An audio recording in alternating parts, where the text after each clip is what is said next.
Cash Color Camp is a high level of conversation on LiveHipHopDaily.tv. And this episode is sponsored by Atlantis Clothing. Our Drug Lord, Atlantis, and Return to the Viper collections are all available for sale now at AtlantisClothing.com. So head to AtlantisClothing.com and shop today.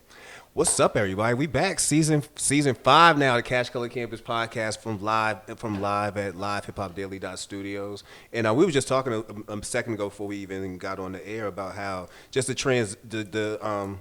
watching the evolution of Live Hip Hop Daily. Like we walk around the studio now, like it looked wild different than even a couple months ago, and it's about to look even more different in another couple of days. But again, salute to black business owners, salute to people who keep it, you know what I'm saying, turn ideas into actual things. Yeah, love it. Gotta love it. Gotta love it, man. Shout out, salute to my boy Herb. But without further ado, man, I got my guest in the building, man.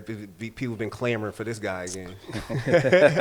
And that's my man, Chris Brown. You know him as an activist. You know him as a he actually ran for office a little while ago. That's why he was on the podcast. Ran for city council. But now we got him here post-election, post-Civil War. Hey, pre-Civil War. Post-pre-Civil War. Yeah. You know, to talk about, you know, the role that Georgia played as far as flipping the Senate. Your opinion is obviously on John Warnock and Ossoff going in the Senate, and what that can mean for legalization nationally and locally, and also talk about the Action Network Atlanta. So definitely. Without further ado, man, for those who haven't listened to the podcast or missed you before, man, you introduce yourself. Hey, what's going on, people? My name is Chris Brown. Local strategist, activist, advocate, you know, CB love everybody, man. So we just out here with the community, getting it in. CB been in these streets for a while, man. Some of y'all might have remembered him from back in the day on the early rap scene down here in hip hop. You know, saying getting his promotion on. But yeah, like you said, you've definitely carved a solid niche for yourself locally. You know, saying through politics. You know what I mean? So last time I was here, you ran for office. You running for city council. You didn't win that race, obviously, but that didn't stop you from being active in the community. What do you feel like? What have you been up to since the last time we had you here?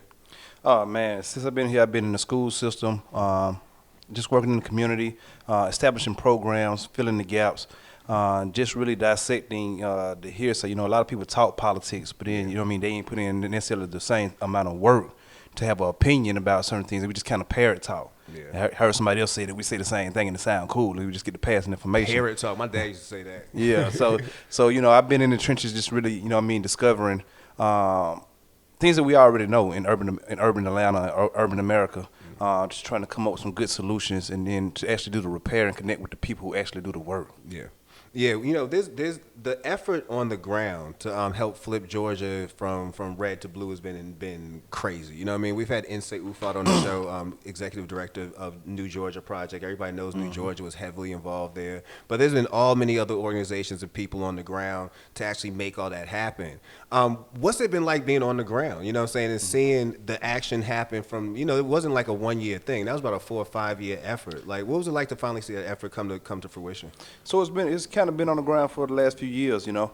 Even like you said, the last time I was here in running, we had real progressive issues going on at the time, but we also had, you know what I mean, big mayoral race, big gubernatorial races, but we also seen progress. We've seen the activation of young people who traditionally don't vote, you know.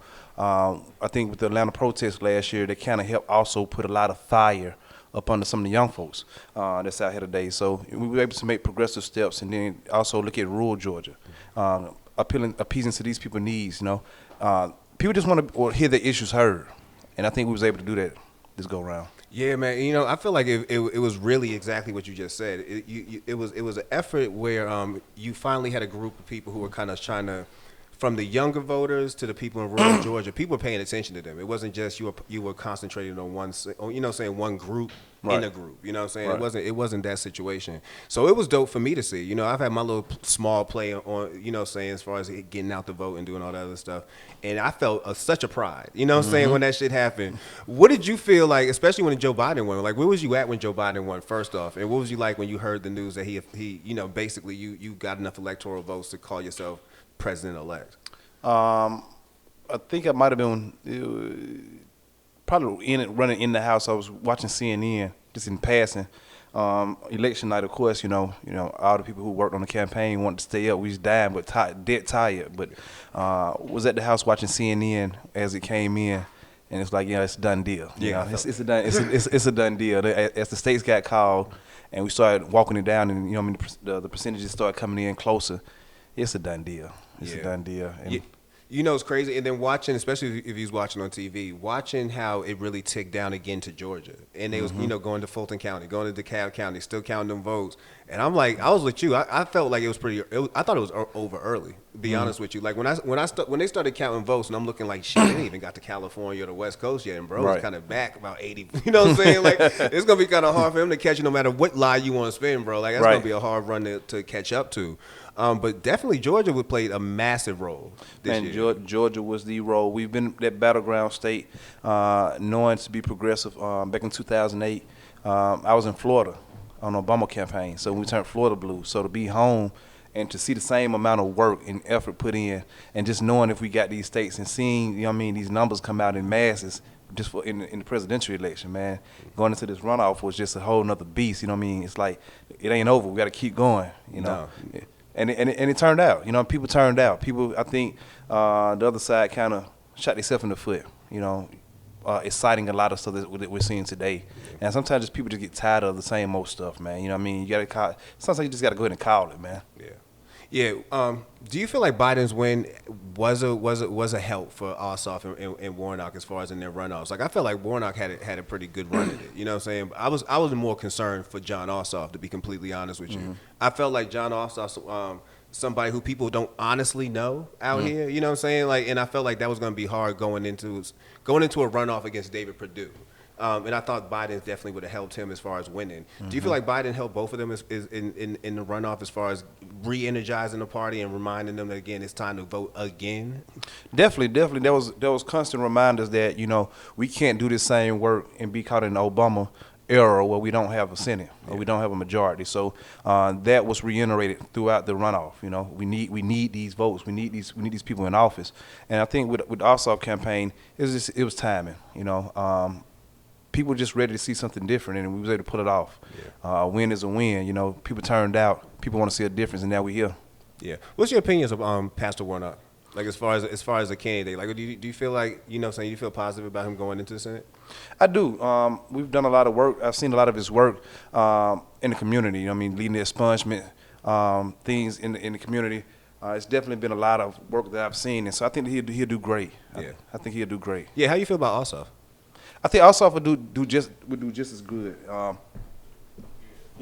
think Ossoff would do just as good. You know, I think that we have once the president kind of finished setting his cabinet, and we set these initiatives because they want to actually do something different. We've been having conversations since the presidential campaign, and as we talked about what the needs and changes that are needed within the Democratic Party, within the black community, it's now to hold people accountable. Yeah. You know, and I think that they're listening. Because again, you know, 2 years, you know, we're still not through here in Georgia, but we're definitely in a good space. So as we start looking at progressive laws and policies to go forward, we have to just know what we want. Yeah. So that wasn't the only thing that happened in Georgia. You know what I mean? Like, we also had another. I guess, it was news. You know what I'm saying? You saw Kwanzaa Hall. You saw Kwanzaa Hall is now in the House of Representatives, replacing John Lewis. How you feel about Kwanzaa's win? Like, how did that come? How did that hit you? So yeah, Kwanzaa, that was a very interesting race with the passing of John Lewis. Yeah, definitely, and we have a lot to learn from that. But with Kwanzaa going in to finish up the remainder of the term, we definitely need some representation. You know, we went a period of time with no representation, and you know how it goes, taxation with no representation. But I think he came in at a great time. He was able to vote on the Moores Act and cast that vote and a number of other votes. And so we had people that was there. And we just needed that representation. He's now been succeeded by Nikema, who is now starting a new term. So progressively, we're still blue. We still have a lot of work to do. And we're just ready to see the fruition come full forward. Yeah. One of the things that people were dying to see, and it was almost like an assumption after the runoff was over, is that we're finally going to get legalization on a national level. You know what I mean? Being that we now have more votes you would think on the Democratic side, and there's definitely going to be more votes leaning towards cannabis on the GOP side as well. Do you feel like now that the Senate is kind of split equally, that we are going to see legalization at least come to the table sometime this year? I definitely think we'll see some progressive steps toward legalization, starting probably with decriminalization and looking at what state programs we have going on in the various different states. Because we can have legalization, but you know what I mean, having that social equity and having that opportunity and that criminal justice reform element it's going to be crucial to that industry for black people. That's what I was mentioning. Somebody was talking about legalization. I was like, but what type of legalization are they going to bring? You know what I'm saying? Like, because there's like you mentioned, are we going to have any talk about decriminalization? Are you going to have any conversation about social equity? Or are you just going to blanketly say weed is now legal? You know what I'm saying? Because I wouldn't be happy with just that. Right.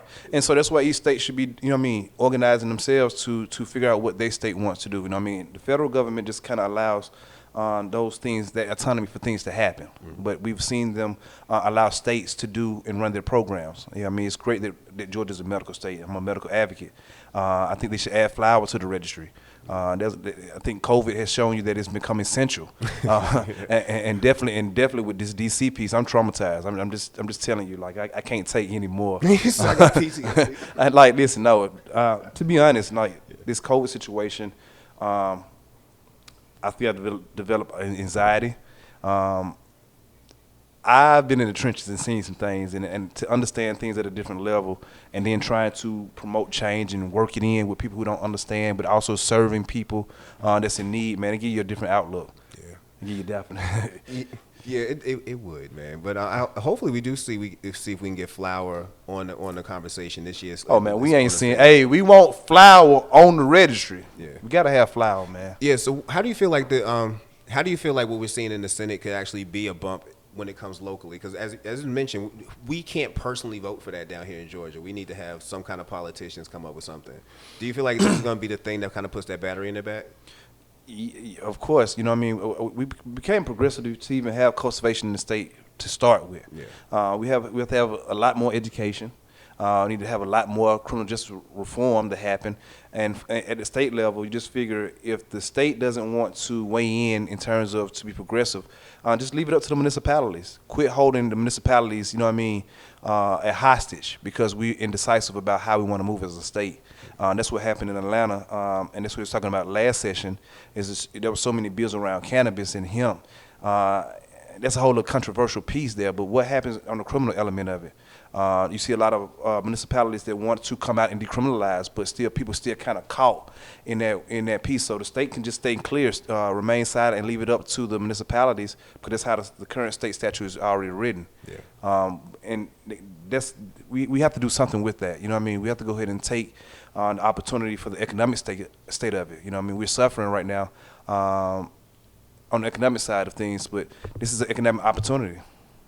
Yeah, it's definitely economic opportunity. I'd love for them to finally take advantage of it. You know, we have a situation where I feel like it's just been a conversation for the longest. You know what I mean? Like it's been something we've been discussing here, but I've yet to see any real progress. You know what I mean? And and it just aggravates me. You know, it's not like this has been the first time we've had this conversation about what should happen in Georgia. It's like, all right, so why is it not happening in Georgia? So take the same energy that we just seen. Like, you know what I mean? I think that this last election gave people hope. Yeah. And if in anything, we ran it back and gave them a little bit more hope.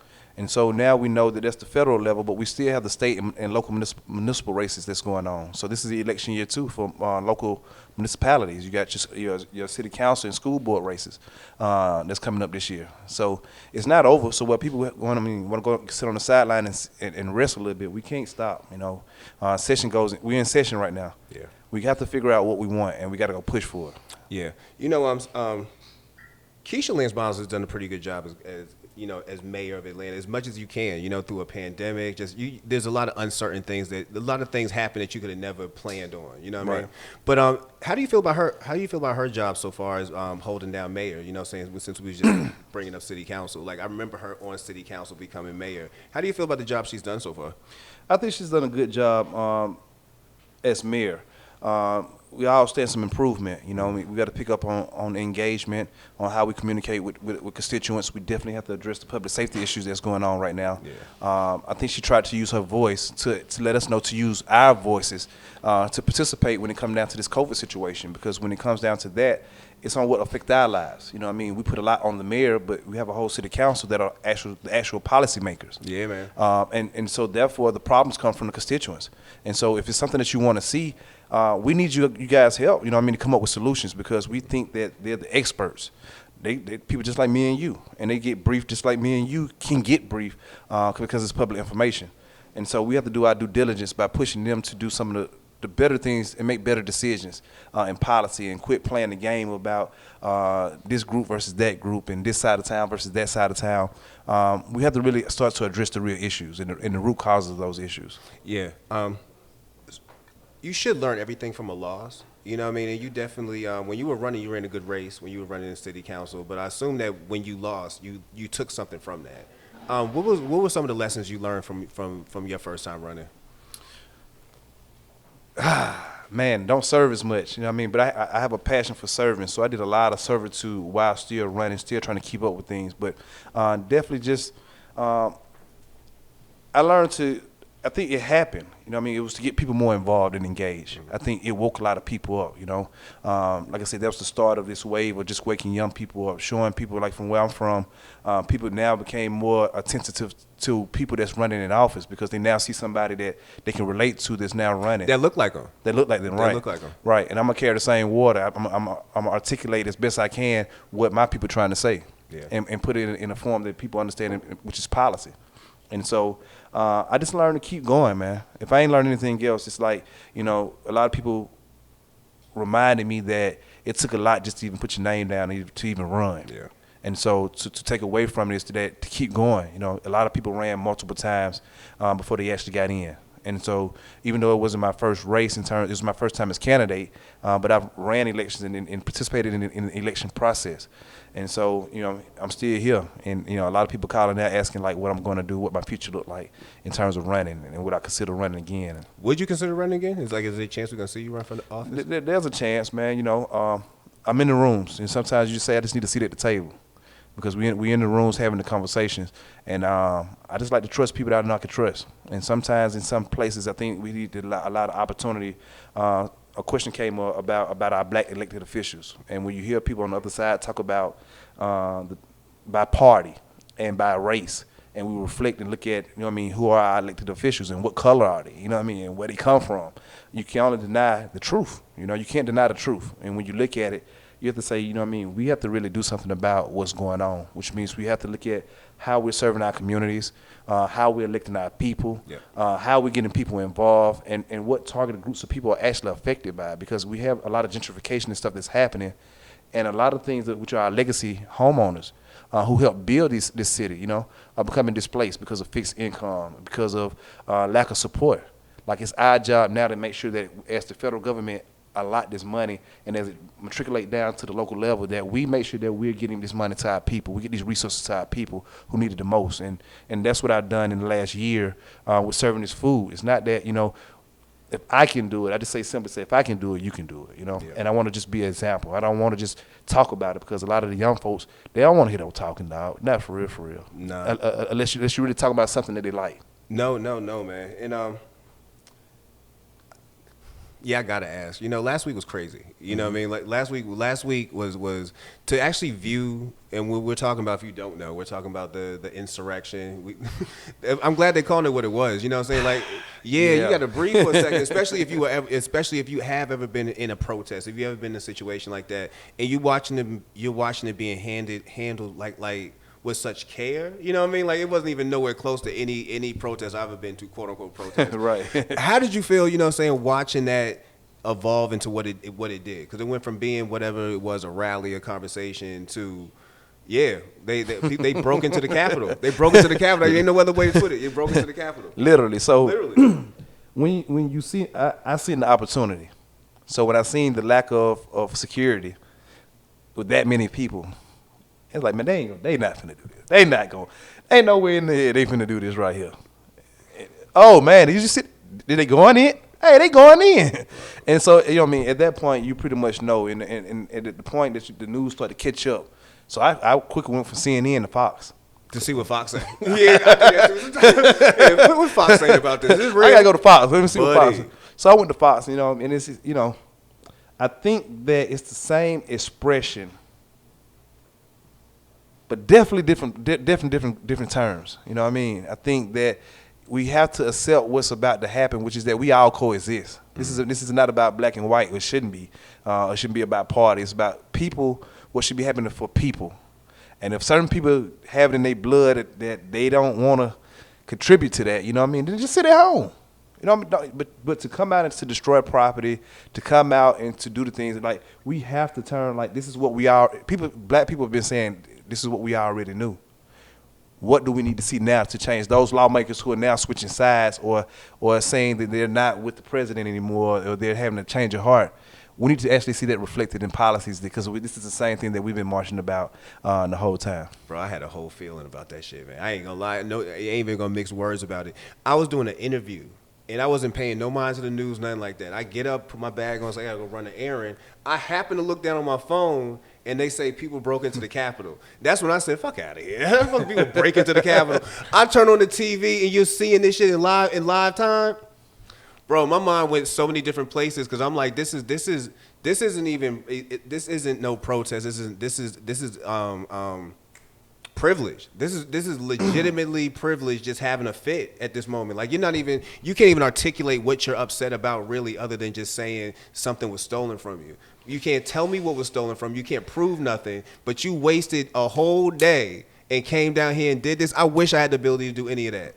I said that shit I wish I had the ability to waste a day like that and have somebody actually respect it to the point where they want to listen to you versus doing something. But they believe it. And when you listen to Fox News, and so again, I don't become biased because there be some truths to some pieces and I hear them, but the way some things are exaggerated. And it's just like, at that point, it's like, I don't want to watch it anymore. The only thing I want to hope is that nobody get hurt. And we start hearing about bombs, and that's why I don't want to hear anymore. Yeah. Like my anxiety is so high when I see things because like you have to brace for what's next. Yo, because you real like people started believing this, and that's again where I feel like Buddy's culpable all the way. The president, the dude Trump, you culpable all the way for this. People believe what you said. You said it on repeat. You put it on a megaphone. It's like what they used to say, yelling fire in the elevator. Like you can't do that. You know what I'm saying? There's certain things you can't do, and I feel like not only did you egg that on, I could go down the list of people who helped from down, and it goes all the way down to CNN and Fox News. Like at some point, when like you had mentioned about when is this going to be about actual conversation and not just you want to have a he say she say, you know what I'm saying, all damn day. Like even down to you seeing the memes. I'm like, yo, making fun of these people in the airport, I get it, you know what I'm saying, but this is the same shit that fuels on the shit you just saw. Like at some point somebody's going to have to pull the plug on this. Like this is all nonsense. And it's been brewing, you know. Fortunate that, you know, in Atlanta and in other places that we will be able to remain as peaceful as we have been. Yeah. You know what I mean? I just don't know if it's going to be the same. But, you know, stand down and stand by. You know, and, you know, as a people, you know what I mean? We have to stand down to let them figure it out. Well, we have some things that we have to figure out as well. You know, so we should be tending to our communities. We should be figuring out some things on what happens, and if that happens, what does that look like? You know what I mean? Agree. That's my piece. I don't like to have a lot of conversations about it because we have to continue to mobilize and continue to move. Like this is Reconstruction 2.0. Yeah. Did you say civil war still going on? Hey man, do you see the tendencies, Bro, they ran in there with a Confederate flag. I'm like, stop playing. This ain't got nothing to do about this. Like you say, this ain't got nothing to do with nothing, dog. At this point, you run in there with America. Even Buddy who had them horns on. I'm like, you actually got dressed up as a Simpsons character from a specific episode of The Simpsons to run in here to be ironic. You know what I'm saying? Like that's how far you went. But that's and so the problem is that's their truth, you know, and to whatever how valid it is, you know what I mean? But it deserves a conversation. It's that part. I agree with you. It's that part. No matter how stupid this sounds, you have to give it some kind of conversation because when you don't at least have the conversation, it brews into shit like this. Right. You got to give it. For too long, you've watched both sides either try to play down another person's voice, and it keeps turning into, you know what I'm saying, like that thing that eats the beast. You know what I'm saying? Mm-hmm. It turns into the monster that the monster gave birth to. At some point, somebody gonna have to throw the hands up. Like, what's next? Well, I'm saying it started here with just good policy. You know, you know, my take on it, and so my feeling and take on it is that, you know, okay, Georgia, okay, because there's some people that came from Atlanta, from the Atlanta area, metropolitan area. Oh yeah, well, one of them ladies who died was out there from out here. Right. So first thing I said was people don't start to stay dead into D.C. Yeah. Think about Georgia. We was the last to exit the thing. You know, the exit is good at Confederacy, you know, and don't think that the Confederacy is not coming back here, and they're not already here ready. You know, we had some deaths last year. You know, I don't like to speak on that stuff, man, because it's crazy and it's sad, and we got to have justice. But justice starts now with what type of things can we do to be progressive, to start to turn the tides of those systematic things that have been put in place. Yeah. We have to be able to re-envision and reimagine what policing looked like, because we just seen a police officer who let the people in the Capitol. Bro, when you talk about that, yeah, we need to reimagine what y'all, for one, what y'all even do. Like, cause I mean, again, I don't want to get too deep in this, cause even we can get onto defunding the police. I'm all for that, because it's not like, bro, we done seen them defund education system for decades now, man. It's simply taking money out of a budget. Reform, like, so the word itself has gotten, it will get us nowhere. No, defunding? Right. Yeah, it needs a PR. It definitely needs a publicist. So therefore, you know what I mean, that's a bad feeling. Yeah. And it sends a bad feeling. Reforming the police and reallocating, that is appropriate. And looking at how we reallocate funds, how we create divisions, I think that, you know, we just had a bill that's just got passed on Monday. I have to go keep up with things because they just passed a bill that will create a non-emergency line for non-emergency things. Non-emergency situations. Right. So we have to look at things that happen on how we address those issues, that laws get passed during a point of time. They be good for that point of time, but they may not be proven good for the long haul, so you must revisit. We're at that time that we need to start revisiting things. And so we need people to be a part of the process. You're right. We need to also change the wording. Like, defunding is going to get you nowhere. They got too big of a lobby. They got too big of a, you know what I'm saying? It's not going to get you nowhere. But it ain't like we ain't seen things be defunded in front of us forever. Like I say, public school system been defunded since I've been in public school. Like, every chance they get, they taking money out of there. But they reformed it. There you go. And so, and, you know, they call it school choice. There you know you what I go. mean? And There so you go. school choice is great on a lot of pieces, you know what I mean? But when you start looking at how it affected the local level, local policies in public schools where kids who may not have the same opportunities on how they're being affected, you may rethink some things, you know what I mean? Some common sense things need to happen. More engagement needs to happen. You need people really at the table, real stakeholders, and let their voices be heard. Because too often, even in the education realm, I'm not into that sector, but I spent some time the last 5 years in the education realm. I went from municipal government in the city to doing work in the education realm through the Chin scandal and all. And I've seen some things. And the only thing I'm saying is that we've made some progress, but it's even more. And that's what we need to be concerned about is those kids. Yeah. Because that is the now, that is the future. They're watching. They're forming their own opinions. I mean, during COVID, they're sitting at home going virtual. We losing them. Yeah. Yeah. We losing them. So if we're not doing any other thing now, which is reinstilling that family value, community concept, if we're not doing that, we need to watch what we're doing because, you know what I mean, talk to your kids. You know, it's a lot going on right now. Some of them crying for help and you don't even hear them. Yeah. What's the Action Network Atlanta?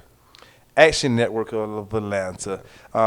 So after doing this work while working in the city of Atlanta, I left the city of Atlanta in 2009. In 2008, and in 2009 I wanted to continue to do work, so I formed a nonprofit. And so I came up with Action Network of Atlanta. Action stands for Achieving Change Through Improving Our Neighborhoods. And so it was an initiative that I wanted to formalize into a nonprofit, and so I got into the business realm of it. So I learned real quick that you can't do it by yourself. You know, you need a board, you need people around to help make these things possible. But the essence of all the work that I do kind of falls up under the creation of what the Action Network is.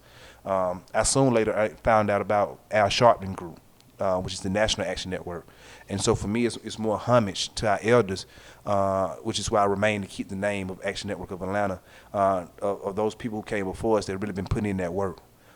There's a new realm of new young leaders that's aspiring to do some of this work, and we need those elders to pass on some of those jewels and to groom some of these kids. So Action Network is basically the platform that I run up under and the nonprofit that I founded in 2009 to do this work, man. And so from the stuff from the school to feeding the community and homelessness, this is all the things that we do in the network as well. Yeah, you know, homelessness is a major problem down here. The new San Francisco. Bro, you know, I be on the MARTA, and it's almost scary if you be on MARTA right now because it's a homeless shelter. Like, you walk up there, all you see is suitcases, you see people sleep, for, you know what I'm saying, for rows, you know what I mean? And I'm like, is anybody noticing, you know what I'm saying? We talking about COVID, like, I would assume that these, you know what I'm saying, like you would want to take notice that there's a whole group of people living outside who ain't got no PPEs, who ain't got no nothing. They need advocacy too, you know what I mean? I started with the food situation, there was a family, and a lot of people took in, like, that's when COVID like really first hit. I met a family just connecting people. I like connecting people. And I was connecting one of my friends, L.A. Pink. She do the thing with the clothes, and I found a family that was up under the bridge. And matter of fact, the teachers union president had reached out to me. They was trying to do some stuff in the community, so I was putting them together. But right up under the bridge, same place they dumped the rocks at, you know, we discovered a family, man, with 2 babies, man. Baby was like 3 years old and like 2. And man, when I say no clothes, it was just getting cold. And man, it hurt me to your core, man. And so we just had to find some ways to help them. And we all kind of came together, had people to call and donate money and cash out a little money. We put them up in the room. But that's a whole journey by itself. Nobody takes time. We ride past in the daytime to ride past these people. We see it. Yeah. But after 5 and 6 o'clock, it turns into a whole nother world. You know what I mean? It turns into those people who go to those shelters overnight. Some people who don't want to go for other reasons. Why they're crowding the trains and the airports. And it's not all about drug use, you know what I mean? Some people, like, the moratorium is off right now. There's going to be a lot of displaced people. There are a lot of displaced people that was happening, that was being evicted all through COVID. We've tried to help many of them. Like, we have a lot of social issues that we have to address, and it take people like me and you, just the regular folks. You don't have to be you don't have to be an advocate. You know what I mean? Just tap into an organization, tap into a will, just a collective of people that want to help. But their story have to be told too. You know what I mean? That's a whole story. You know, we right here downtown, so you know we can go out there and go look. I've challenged some of the news reporter who came out. I've been getting a lot of requests for interviews and stuff, but I've been going. But I took one report out, and I said, let's just go walk. And walk through Badger City and the Greyhound, and we walked on the back side, going back toward Turner Field and Capitol Avenue, up by that bridge. I'm talking about walk the whole piece, walk past the shelter. He couldn't believe it, because to be on feet and then to walk past, you're not moving as fast. You know what I mean? You don't know. It get real, man. So we have to help our people. You know what I mean? They're one of the number 1 categories for super spreaders, most vulnerable. So if we don't address it, we only risking our own public health, especially for those who ride public transportation. Yeah, man. So what's the next chapter in your life, man? Only God knows, man. I'm working, man. I'm just letting them use me. Hopefully, you know, with the work that's been put in, you know, we can have some taps at the federal level. I've been grassroots at this, so I kind of built my base, you know what I mean, just working in the community and working with the union. And I've done state stuff with doing the cannabis stuff, so that was the first level of just really elevating, and, you know what I mean, spent that whole year or so, you know what I mean, lobbying firsthand, you know. So now it's like, what does God have? I've been doing this work, man. I just let him use me as a vessel, man, keep going. So you may see me on somebody's ballot. You may see me helping support and endorsing and running somebody's campaign. We don't know, you know. What you want to do? How can I support you? I don't know, man. I might run for office. Hey, let's do it. Let me stop playing that so somebody hype me up. Let's do it, man. Listen. Man, you don't want hey, me man, office, all it takes is good heart and the will and desire to understand policy, bro. Yeah. And the simple thing is get the information to the people. I got all the scandals, though. They don't like I got all the scandals, though. Like it'll just be a second. Oh, yeah. it'll be a second. We'll keep aiming. Everything from old tweets to old girlfriends. Like, listen. I'm playing. Actually, my life pretty straight. I actually could run for office, I feel. I went back through my tweets, was like, this is soft. like I've seen other shit. This is soft. Y'all let me pass. Hey, man, just represent the people. That's all people want is to represent their issue and know they can relate to you, they can reach it, man. Yeah. And once you can prove that piece, man, you'll be all right. Yo, before we get out of here, though, I do want to mention you dropped off a sweater for the boy. Oh, yeah. Cannabis, Georgia, for medical use only, man. What's this about? Man, you know, I'm in the marketing era, you know what I mean? And so this is size too and everything. I look at you, man. But no, I actually did that. I've been working out, man. I'm trying to get bigger. I actually did that almost like 2 years ago. Yeah. And so I have a few different brands that's cannabis related, you know. As we look at the business and as this industry hits, man, everything's a brand from Care for Georgia. This is more like the urban end of it. Okay. You know what I mean? To get the messaging out, you know, for medical use only. We have to be able to use these things to educate our people and make it cool for them. So if we have to make the messaging cool, if we got to use something a little flashy to relate, then that's what we're doing. Yeah, my boy, you make activism cool, man. Hey. I appreciate you coming out tonight. Yes, hey, let people know if they want to connect with you, if they do want to get involved with the with Action Network of Atlanta and any of the things that you are doing out here in the streets? Oh man, if you want to find me, you can find me at CB, the number 4 ATL. It's on all major platforms. That's CB, the number 4 ATL. Also follow Care for Georgia. You know what I mean? That's what we do, cannabis education. We're ramping that back up and re-rolling that out with the Cannabis Georgia piece to really just go out here and to educate our people, man. If we don't educate them now, man, we're going to lose them. That's what's up, man. I appreciate you coming through, my brother, and sharing that knowledge. You know, I definitely see you in the streets. Matter of fact, I bumped into you in these streets. I ain't gonna say where. You know what I'm saying? But I bumped into you in these streets. That's what made me reminded me, I gotta get my boy back on the show. He still got that energy. Hey, we still got it, man. We still going. And so I got some other stuff coming in the pipeline, you know, and I thought about you. You know, you've been inspiring and getting this message out to the people using your platform. And like we talked about, my boy Parlay and a lot of other people that I think that have been encouraged to do podcasting. It's come to a new piece. Just on helping in your way of activism to help us push this word out, man, in your own creative way, man, because I pay homage to what you do. You bring light to the culture. You bring that divide. You kind of bring that a little bit closer to people, you know what I mean, to make it relatable. So we got some work to do in the future, man. You know what I mean? I need some help, man. You know, we out here. I see the people who out here working, who staying consistent in what they're doing. Yeah. And we need you guys to be at the forefront of this movement. You know what I mean? That's what when I post Unite the Front, that's what it's about, man. It's about uniting the people and unite the front. The business is going to be there, you know what I mean?